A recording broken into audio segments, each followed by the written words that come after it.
зал. 40 адамға арналған қазақ көзі қонақ шақырған жақсы көрмейсің. Сол жақта бір спальный, тоже жаңа ғана балконға есігі бар ана жерде. Мына жақта да террасаға шығатын.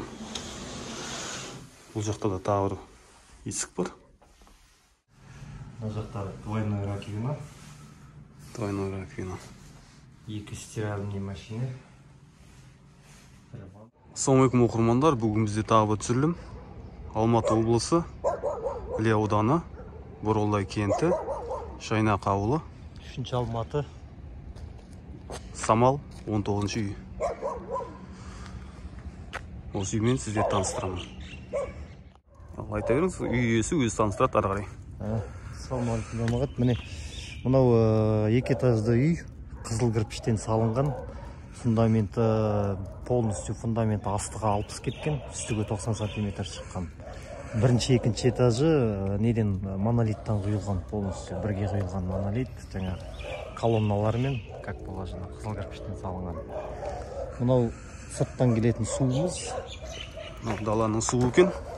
Даланың суы. Центральный су. Центральный су, жолдың арғы бетінен келетін. Ар жағымызда мынау тұрған слив екен. Әлі канализация келмеген бұл жаққа. Төбесі терраса. Терраса, балкон жағы, оны жасап әлі. Үйдің жағы. Мынау сіздің үйіңіз 2 участок па? Бұл ар жағы басқа хозяин, бер жағы басқа хозяин. Мына жағы бөлек хозяин, мына жағы бөлек хозяин. Ортадан бөлінген кезде. 20-да 48 сот. Осы жерден столбтың мына беттеріне бөлінеді осылай да? Осы столбтың тұсынан былай қарай бөлінеді. Столбтың тұсынан? Цементтің тұсынан бөлінеді. Бұлай бөліне бастайды екен. Орын қалтырылған, точно үймен үйдің алдында. Артында мына жаққа өзім кейін бақша огород қылам деп кең орын қалтырып 2 этажды ортаға соққан, сол себебім. Үйіңіз.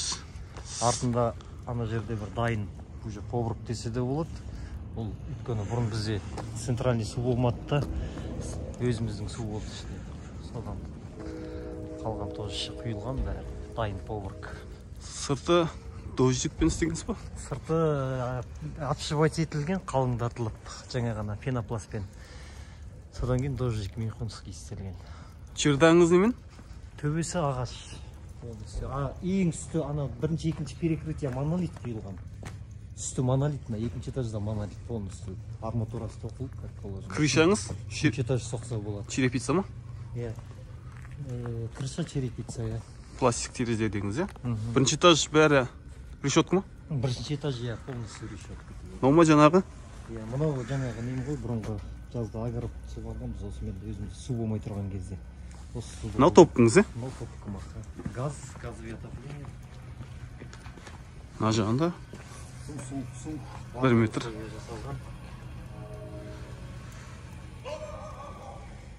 Енді ары қарай үйге қарай кірейік.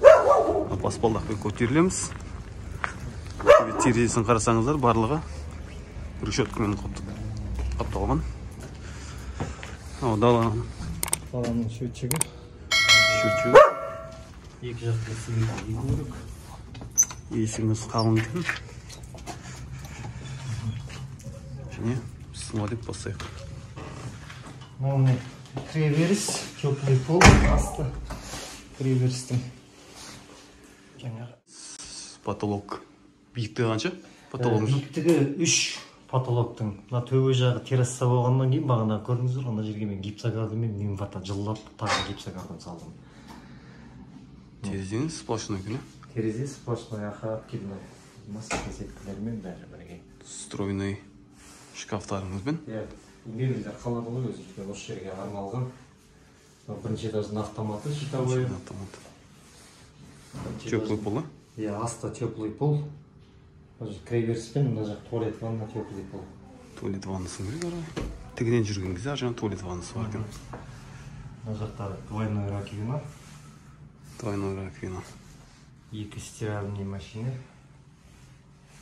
Ванна, кең үлкен. Мына квадрат қаншасы? Бұлай 3 жарымда. Экстерьер не бар. 3 жарымда.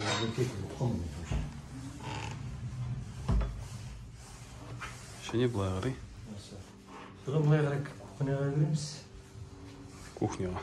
Не? Мына жерде Тігінен көтерілсеңіз баспалдақпен екінші этажға қарай. Ортада холл болып есептеледі, және кухня болып есептеледі. ана лестница анасында бір қала дейік, мына жерде бір қала дейік. Мынада бәрін қарасаңыздар, стройный астынан бәрін жасаған, полкалармен. Лестница анасында тоже шкафтар полностью. Кухняның бәрі есептеулі, бәрі осы үйге дайындалып жасалған. Бәрі қалады ол дейді осы үйде. Асты теплый пол. Бұнда потолоктың биіктігі. Мына жерде теплый пол жоқ. Теплый пол жоқ па? Кіреберісте ғана. Кіреберіс пен туалет қандаған салып кеткен кухняға. Қандай кафель қойыпсыз.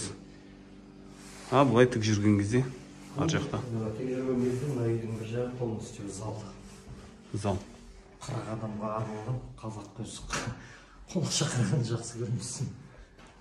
И тағы мына жақта тағы бір бөлме бар екен, Ол жақта уже спальня бар. Төбе потолок гипсокартон ба? Жоқ, бұл жақ гипсокартон емес, бұл жақ таза монолиттің өзі тегіс құйылған. Өйткені үстінде екінші этаж бар. Таза монолит үсті. Бірінші екінші этаж монолит. Мына ұзындығы қанша сонда? Так, мына ұзындығы 4,50-де 9,70 қой деймін. 9,70 па сондай дейді. Және ар жағында Мына келесі бөлме. Және былай тік жүрген кезде тағы бір бөлме бар екен, мына жағында. Полыңыз паркет. Және бұдан спальня бар екен. Бір спальня. Осы бірінші этаждың спальня.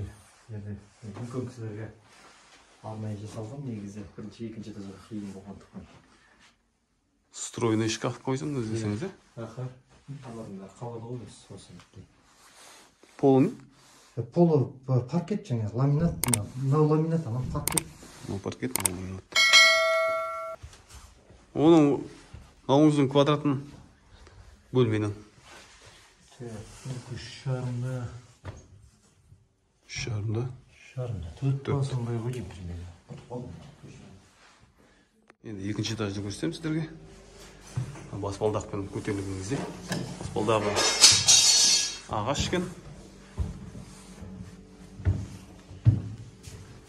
Ені 1 метр өйді ме? Ені 90 баспалдақ. 90. Екінші этаждың кіреберіс. Екінші этаж. Кішігірім холл ма жерде? Мына жерде тоже бар туалет. Ванна. Туалет, ванна. Орындары бар. Екінші этаждың. Орын бәрі дайындалған. Жаңағы балконымыз. Мына отырып, телевизор көріп отыратын. Мына жағы терраса. Есік бар террасаға. Террасаның көстесі. Мына жақтан көшені көре аласыздар. Есігімен.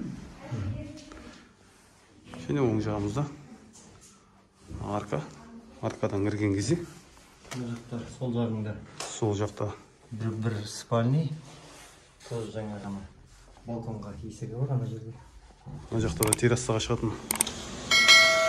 Бұл жақта да тағы бір есік бар. Пластикалық. Полы линолеум. Төбесі монолит. монолит. Төбе тоже еще монолит, гипсокартонмен плететін ойдың. Және коридормен тағы жүрген кезде. Бұлай коридормен кірген кезде. Оң жақта балалар бөлмесі.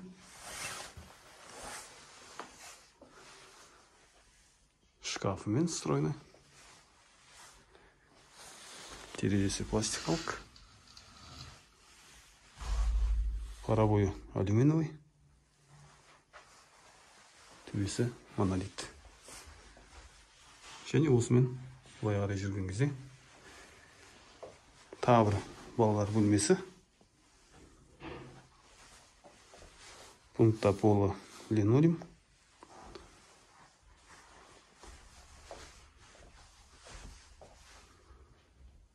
Осылай соғылған.